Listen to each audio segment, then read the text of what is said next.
So we're going to go until 1:45. The in-town pool has to gather at that time, and then I'll go for another 15 minutes until 2, and then we're going to hear the president speak at 2 o'clock. So hopefully that's a good amount of time, and then we'll be back tomorrow and the next day. Okay, so we have seen a lot of momentum in the last 24 hours in our fight to restore Roe.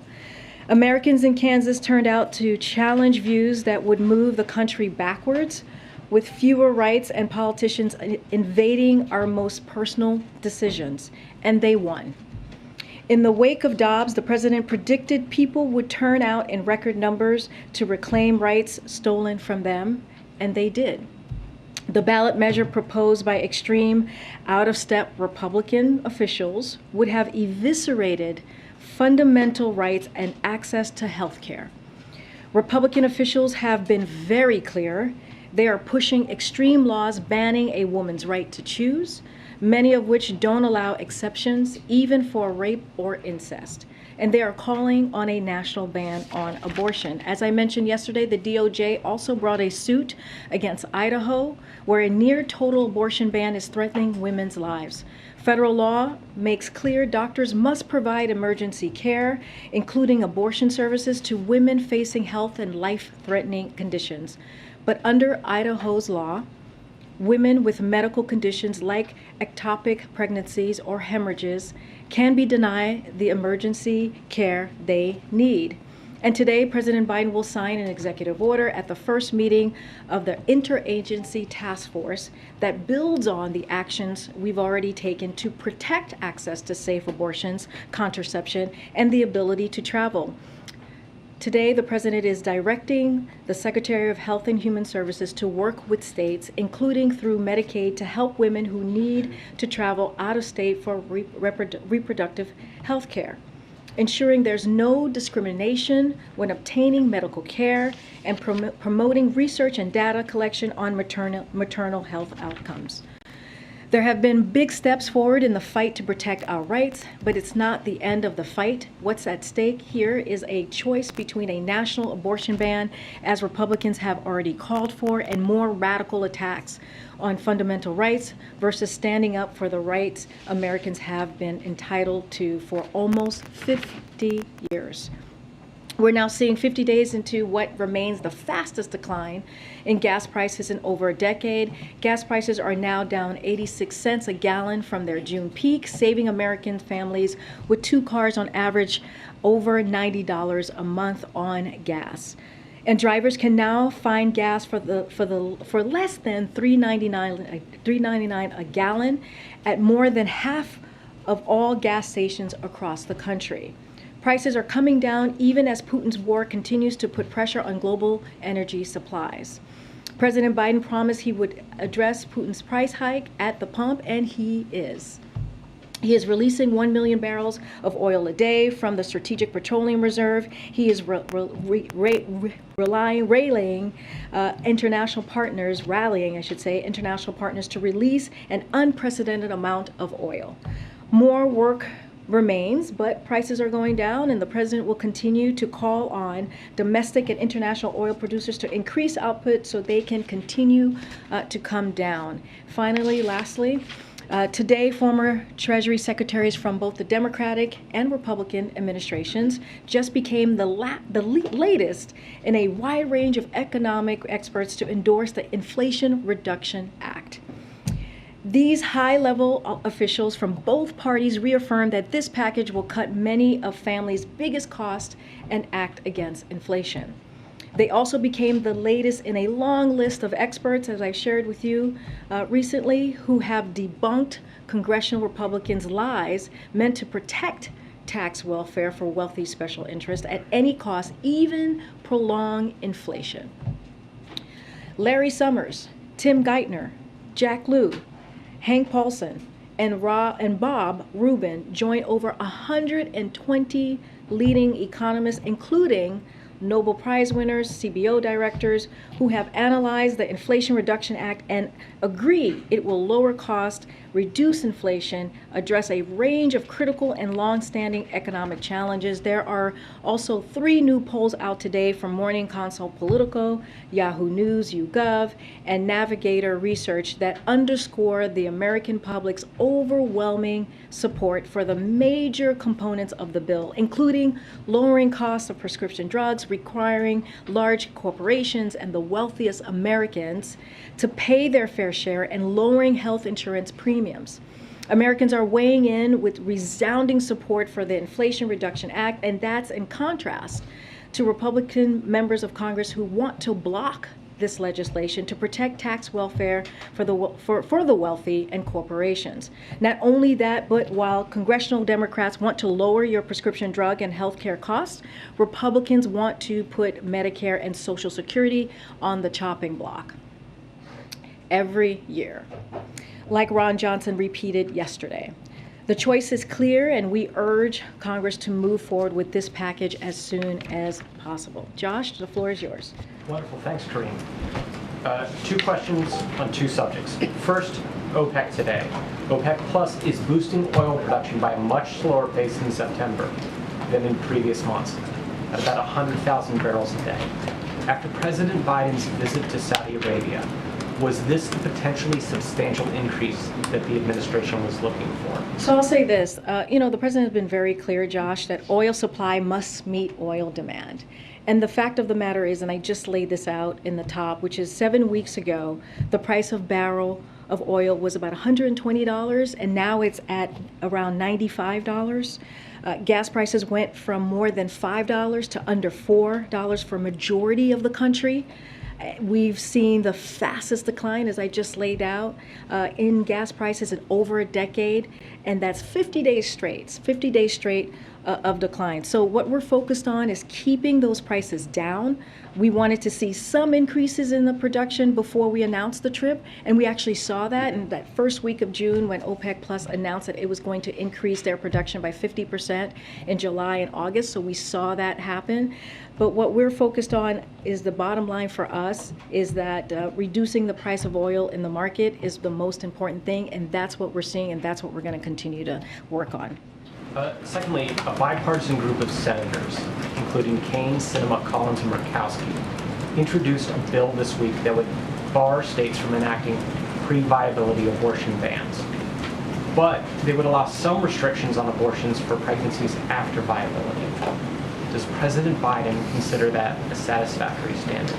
So we'll say this. I know that was introduced. The president has been very clear on this, is that the only way to secure a woman's right to choose is for Congress to take action, is to restore protections of Roe as federal law. That is how we're going to do this in a blanket way so that women's rights for reproductive health is really protected. He stands ready to work with Congress to pass a bill that does exactly that. And it's not just him. It's majority of the American people believe this. They believe that a woman's right to choose should be their right. So again, we're going to continue to work with Congress. I don't have anything specific to say about that particular legislation, but we have been very clear Congress needs to act in order to codify Roe. Thanks, Karine. A couple questions about Taiwan. First off, has the president spoken to Speaker Pelosi since she left Taiwan? So as you know, she's traveling, I believe, to Japan and South Korea. I can't remember which one is first. So she's on her travels. I don't have a call to read out to you at this time, but they have a relationship. They talk pretty regularly. Don't have anything, again, specifically to read out at this time. The G7 just expressed concerns about China's threatening behavior in the Taiwan Strait. Those are their words. Does this letter come with any consequences if China continues that behavior? So let me just reiterate what we have been saying from the podium for many days now. You also heard this directly from our National Security Advisor, Jake Sullivan, who was on many of your networks yesterday, saying that the Speaker has the right to make a decision on where she chooses to travel. We provide the assistance and the kind of the geopolitical briefing and kind of what we believe the national security reasons are for, or lay that out for her as she makes a decision. She is, we do not decide where she goes. She makes that decision. As you know, the president was a senator for 36 years. He understands that particular fact. So that's number one. It does not change at all our long-standing policy, U.S. policy, that we have had. We have made that very clear. The trip does not change that. There is a precedent for a speaker, we've talked about this in here, to travel to Taiwan, and so none of that changes. And so, there's no reason for Beijing to turn this visit, which is consistent with our policy, into some sort of crisis, or to use it as a pretext to increase aggressive military activity in or around the Taiwan Strait, as you just asked, Nancy. But again, it doesn't change anything. The president spoke to President Xi just last week. That was their fifth conversation. They continued to have an open dialogue. That's what we have been wanting with China. Again, there is no reason to see any change. It continues to be consistent. But the G7, of which the U.S. is a member, is warning China not to continue this behavior. What is the consequence for China if it does continue this behavior? So again, we said many days ago, we said that we knew this was going to happen. We knew China was going to behave in this way. Again, it doesn't change our policy. We are going to monitor, and we will manage what Beijing chooses to do. On the EO that the president is going to sign. So we're now some 6 weeks out from the Supreme Court ruling on abortion, and this EO seems to be directing Health and Human Services Department to consider a number of actions. So where is the urgency right now for women who need help, and when will the help actually kick in? What is the timeline? So when the president normally does an executive order, it's always to consider. That's always the wording and the language that's in an EO. So that is nothing new. You'll see that in any executive order that he signs. So it is in line with that. Look, I mean, just to it's really important what this is going to do. It's going to help, in particular, low-income women, right? If you think about it, it paves the way for Medicaid to pay for abortions for women having to travel out of state. Secretary Becerra will invite states to apply for Medicaid waivers to allow them to provide reproductive health care to women who live in states where abortions are banned.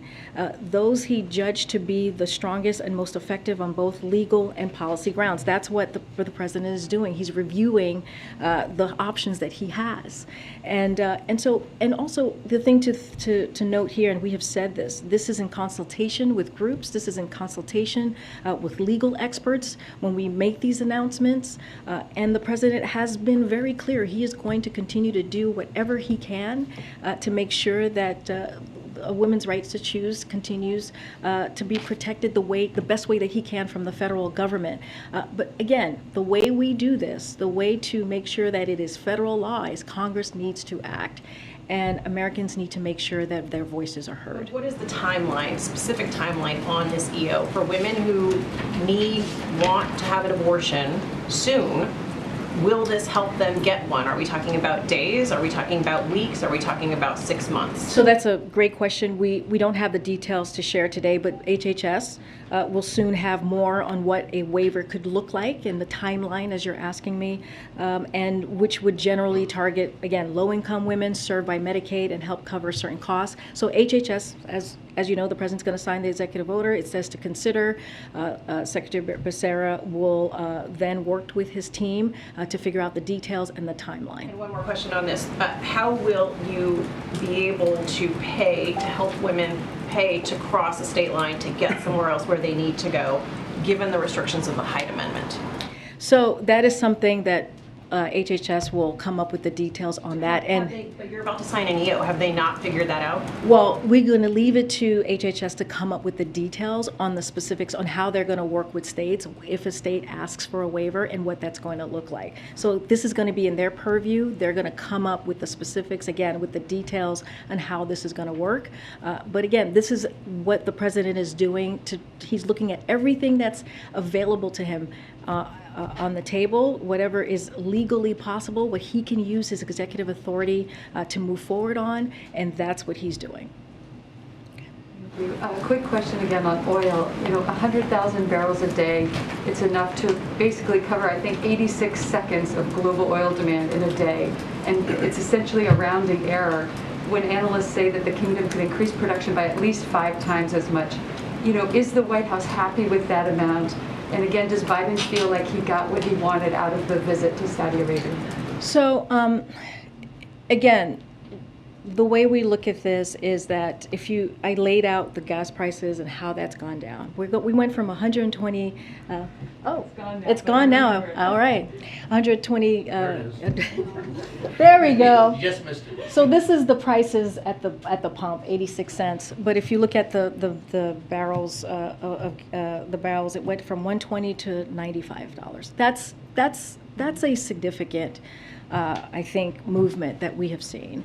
And again, we're not members of the OPEC Plus. We have said that we do not belong to OPEC Plus. But they made an announcement the first week of June.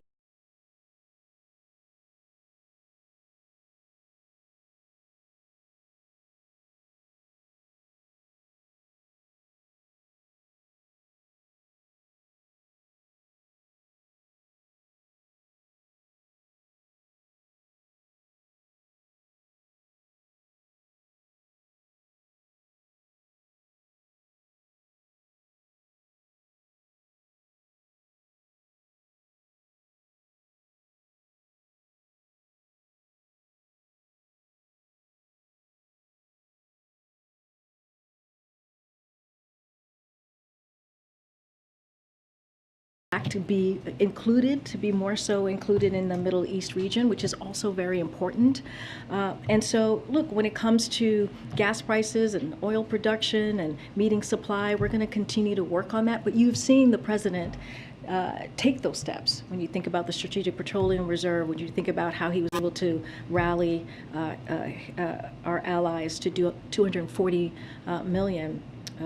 So that is, we see that as incredibly important as we're doing the work for the president. And just quickly, Saudi Aramco also signed MOUs today with China Petroleum and Chemical Corporation to collaborate more, and with Sinopec to create a new manufacturing hub in Saudi Arabia.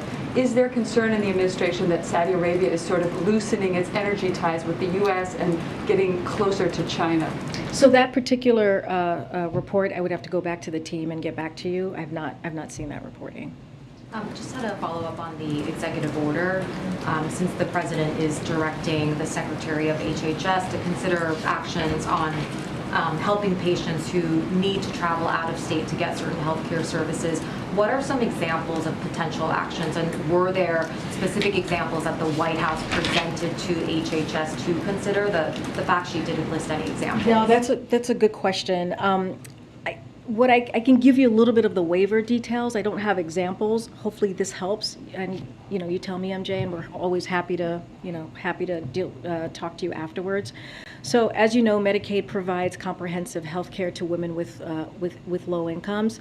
This care includes family planning services such as contraception, non-emergency medical transportation, and support services like targeted case management, which allows health care providers to help patients coordinate their care. And it also includes abortion care in certain circumstances as accepted by the Hyde Amendment, which is rape, incest, and life of the mother. Today's announcements and the President's directive to Secretary Becerra is to leverage Medicaid to support patient care for those living in states with abortion bans. This process will be driven again by HHS, so they will have more to share on what the Medicaid opportunity is, including through Medicaid waivers are available to states interested in supporting patient care for those who live out of state. But generally speaking, though, these opportunities will target low-income women served by Medicaid, because we were asked that question, how we were going to help women who couldn't afford abortion. So this answers this question, having the waivers, and it will cover care that is otherwise part of Medicaid's comprehensive benefit program, which include travel under Medicaid's non-emergency medical transportation benefit. They will have more of the details, but that's kind of the laydown that I can give you at this time. And just in terms of the timing of this executive order, obviously the idea of helping patients who need to travel out of out of whatever state they're living in now to get abortion services, other healthcare services, I think that's an idea that you all have been obviously talking about since the Supreme Court overturned Roe v. Wade.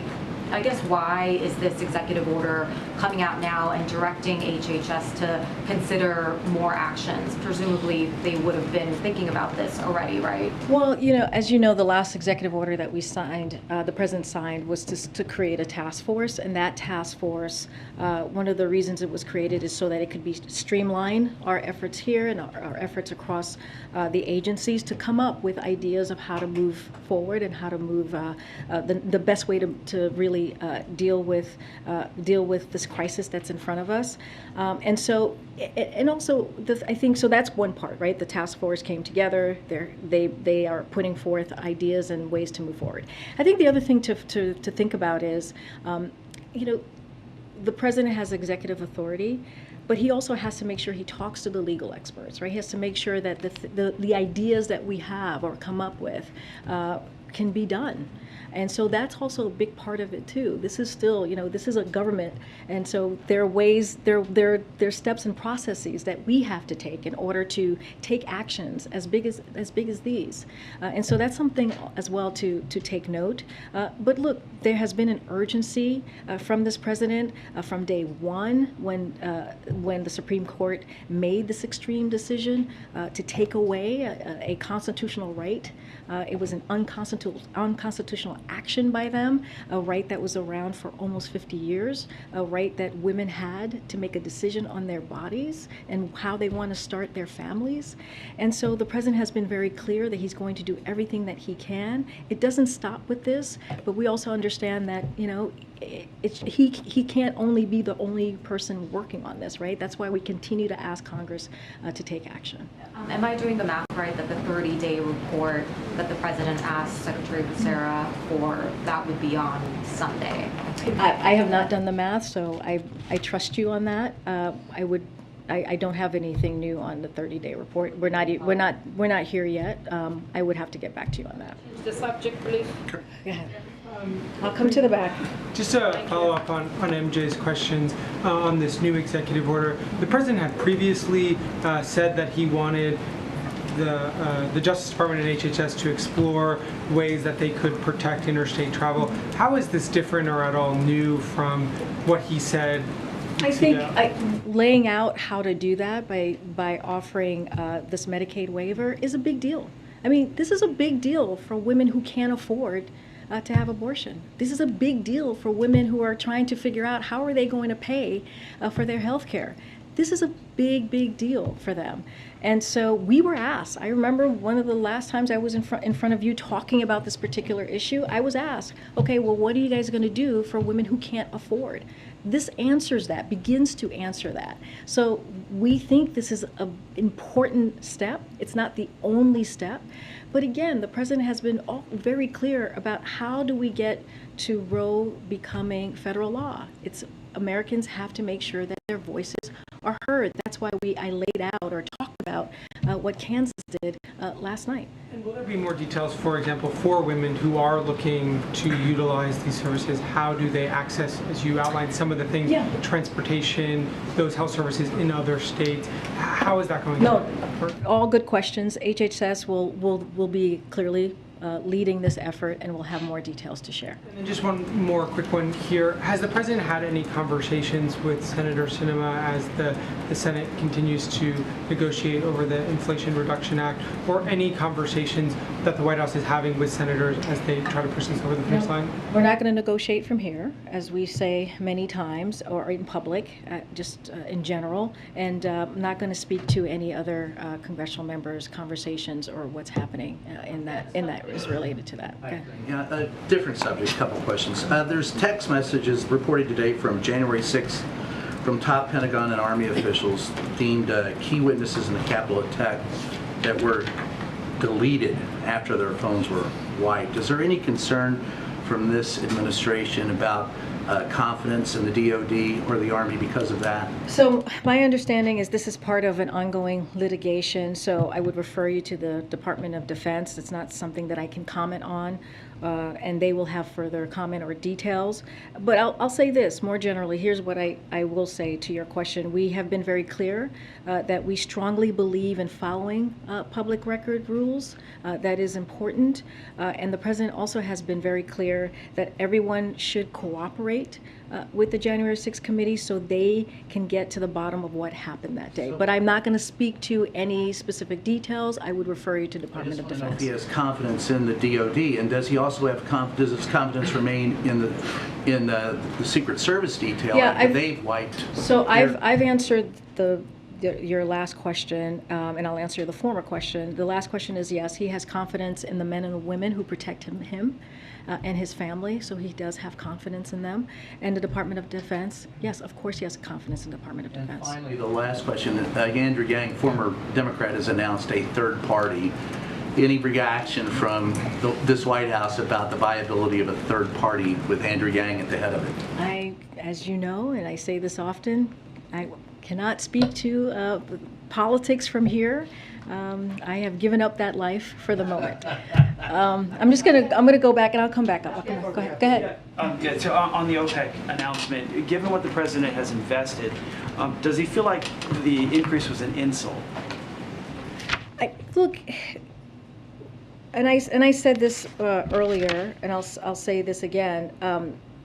The fact of the matter is that oil and gas prices are coming down. They're coming down, and they have been coming down since the president announced his trip.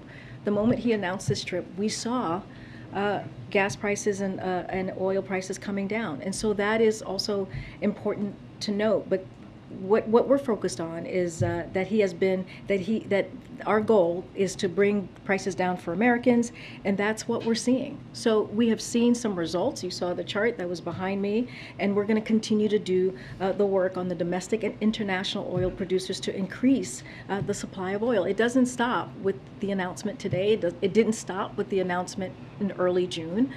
We continue to do that work. Again, we're not members of OPEC Plus, but we welcome their announcement. The Strategic Petroleum Reserve is at the lowest level in 37 years. The release of 1 million barrels a day ends in September. So what's the plan then after that? Well, from my understanding, and I can get you more specifics, is that we are replenishing the Strategic Petroleum Reserve. I don't have more to share on that, but I'm happy to get more information. Can I ask a question? I'm going around. Go ahead, Stephen, and I'll come down. Thanks, sorry, and I'll just maybe... I know people are leaving. All right, very quickly. Where are the deliberations on a national emergency with respect to abortion rights? We don't have anything to share with you today on that. Again, the president's looking at all his options. You're going to hear from him. That's where everybody's going at this moment. To hear from him at 2 o'clock on this particular executive order that we're moving forward with. I don't have more to share on that. Do the results in Kansas, as expressed by the people of that state, make the president feel that the members of his party should push stronger in Congress to repeal the Hyde Amendment? Oh, I mean, the Hyde Amendment is law, and we're gonna follow that law. So not going to get into more than that. But I will say this about what we saw in Kansas. The president was very clear that in order to protect our rights or codify Roe, we need to make sure that our voices are heard. And that's what you saw. You saw the power of the American people last night. And that is incredibly important. It was not expected, what we saw last night. And so this is what we need to continue to do. In order to make sure that it is the law of the land, that Roe becomes law of the land, people have to make their voices heard, and we're gonna continue to call on them to do that. Okay. Thanks, Karine. 2 quick questions. On the abortion EO, can you give any more clarification on whether or not the president directed HHS to have the waivers pay for travel or have the waivers pay for the abortion procedure itself? So, so it's the Medicaid waiver. From what I understand, it is for them to pay for abortion procedure. And I don't have the specifics on the travel. We can easily go back, but from what I understand, Medicaid pays for your health care services, so I presume is for the health care. Yeah. But I can get more detail on that. I want to make sure I get that right. Okay, and then on Taiwan, has the Ronald Reagan carrier group left the east coast of Taiwan, or is it still there? I would have to get back to you on that. Can you characterize any communications that you guys have had with the Taiwan military as they get ready for these PLA drills? I don't have more to share on that. Thanks. Yeah, Peter. Thanks, Karine. How come Republicans seem more jazzed about Speaker Pelosi's trip than the president? You're going to have to ask Republicans. Jazz. Well, yeah, I mean... Do they have jazz hands, Peter? Do I have jazz Do they have jazz Do hands? You they? said jazz, that they were feeling jazz. We can have our Hill team check. But Mitch McConnell said, I think it's important for the Speaker to go to Taiwan. Lindsey Graham said, the idea of her going is a good thing. Chuck Grassley, I'm sure glad that she went. Is President Biden just worried about hurting Xi's feelings? So you're saying because they said that, then we're not jazzed? Yeah, absolutely. We've been very clear. We've been very clear for, the past week or so, that the Speaker has the right to go to Taiwan. We've said that. Yes, you've been clear that she has the right. But why is it so hard for the president just to say, she's a brave trailblazer, and I think it's great that she went? Like so many others. I think the president thinks that the Speaker Pelosi is a great trailblazer. Look, Does he think that it was good that she went?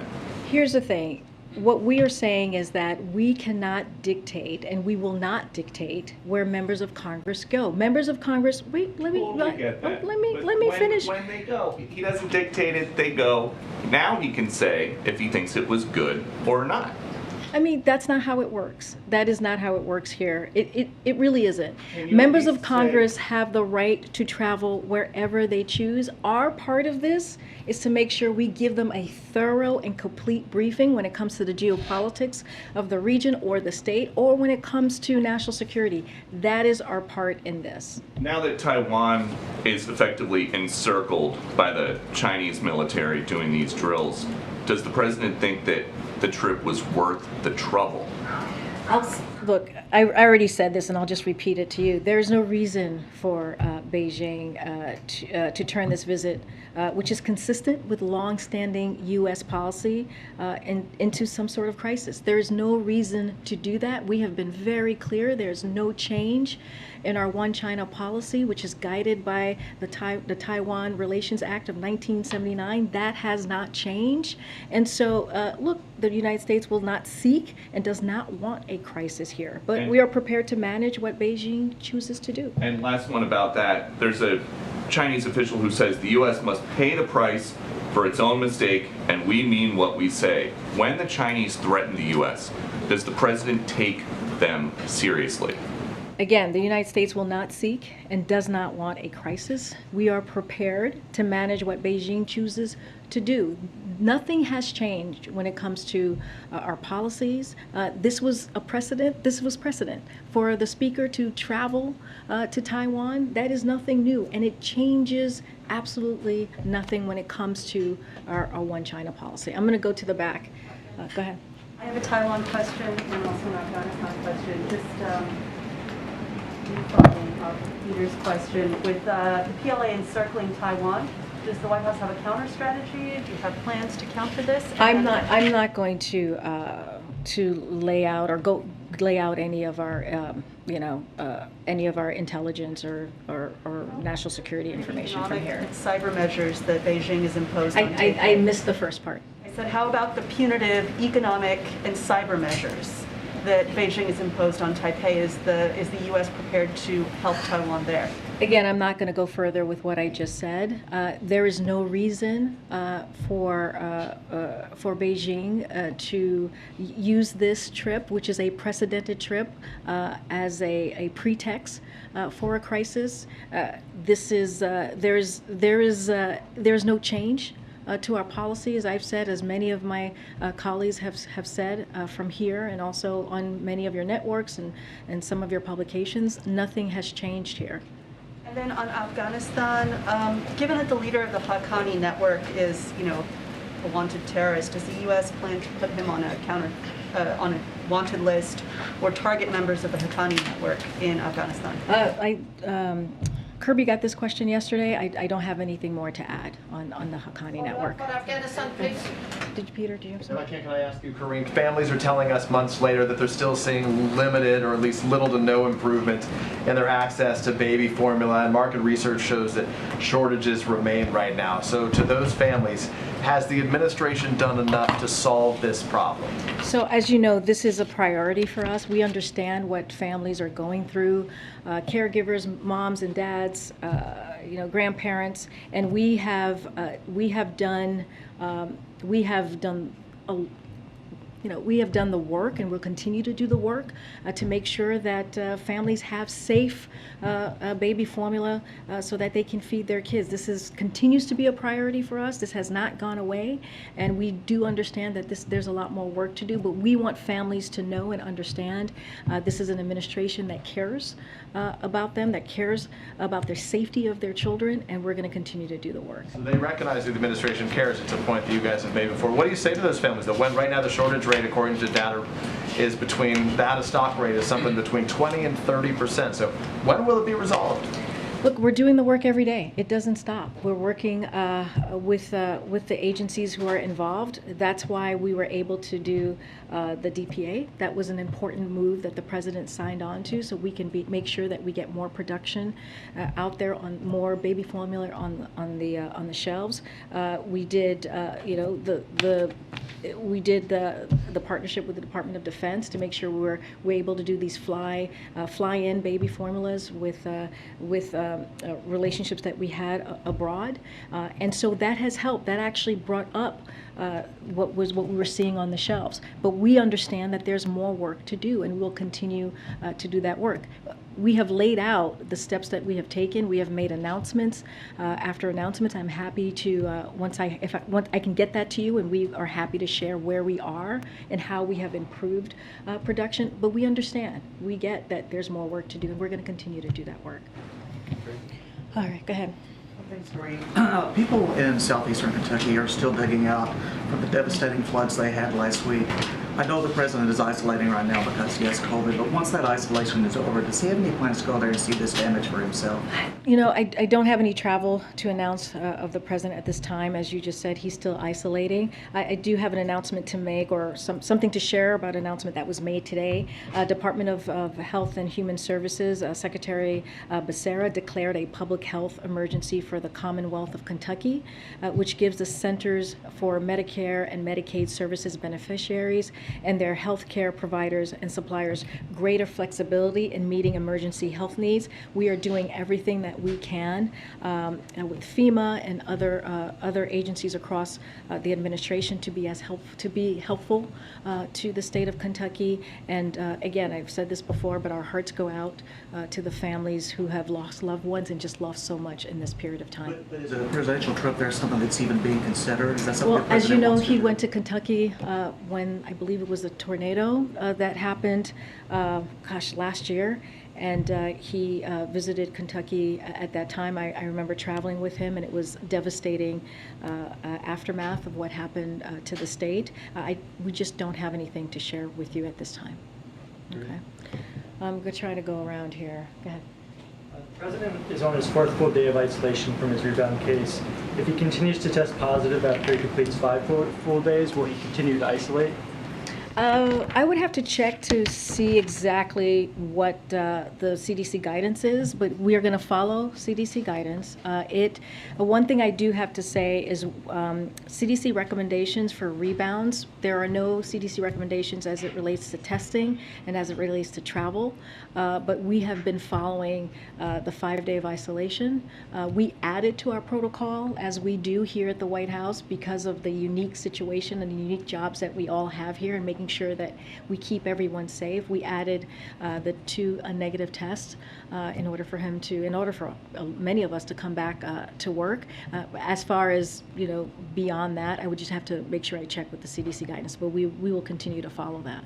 And like you said, the CDC doesn't call for people with COVID to test negative before on a rapid antigen test to end their isolation. Considering it seems to have been helpful in President Biden's case, is that something that the White House would like the CDC to urge Americans to do, to factor in antigen testing, or for Americans to model his behavior? So we leave it, honestly, we leave it to the experts. That is for the experts, and they follow the science, which changes on this. This is COVID, as we know, a once in a generation pandemic. So we leave it to them to make that decision. Okay. Go ahead. As you know, the McKinney fire in Northern California has killed 4 people. I just want to know, has the administration been in touch with California officials, or what federal resources have been brought to bear there? Yeah, so we have been in touch with state and local officials in California. We're continue to closely monitor the wildfires raging throughout the western United States, and the president has also been receiving regular updates. Even as he's in the White House resident, he's working every day. I'll say this to the folks in that region: our hearts go out to the people who have been impacted by these extreme weather conditions, including those who may have lost their homes or businesses to what has become California's biggest fire so far this summer. More than 2,500 personnel and firefighters are on the ground fighting the fire, and FEMA has been there very quickly, approved additional grant funding to help the California pay for the cost of fighting the fire. We also continue to take steps to make communities more resilient to extreme weather events like wildfires, including through the $2.3 billion in FEMA funds that President Biden announced last week to help communities increase resilience to heat waves, drought, wildfires, food, hurricanes, and other hazards. I'm going to go way to the back. Go ahead, Owen. Karine, thanks. Good afternoon. Two questions. Back to the executive order first, from a much different perspective here. Pro-life Americans don't want their tax dollars paying for abortions. They believe life begins at conception. The Catholic Church teaches life must be protected from conception forward. But this executive order would have Medicaid pay for travel expenses for women to get an abortion. So my question, respectfully please, why does the president want to force pro-life Americans, including Catholics, of which he is one, to subsidize abortions? So I'll say this. So federal law makes clear doctors must provide women emergency medical care, including abortion services to stabilize women facing and life-threatening conditions. We are working to ensure that pregnant women whose life and lives are in serious jeopardy receive the care that they need. This is what it is. This is what we're trying to do. This is what the president has promised that he would do. But under that same federal law, there are exceptions for moral, to your point, Owen, or religious objections to provide particular medical services. So nothing in today's EO impacts those exceptions. So there are exceptions there. Then a quick follow-up. Catholic bishops say the administration is trying to force doctors and nurses to perform procedures that go against their religious beliefs, including gender transition surgery and abortion. Does the president believe in conscience rights and religious freedom for healthcare professionals? So I thought that's what you were asking me in your first question. It's basically the same as I just laid out, which is like federal law makes clear, right, that doctors must provide women emergency medical care, including abortion services, to stabilize facing health and life-threatening conditions.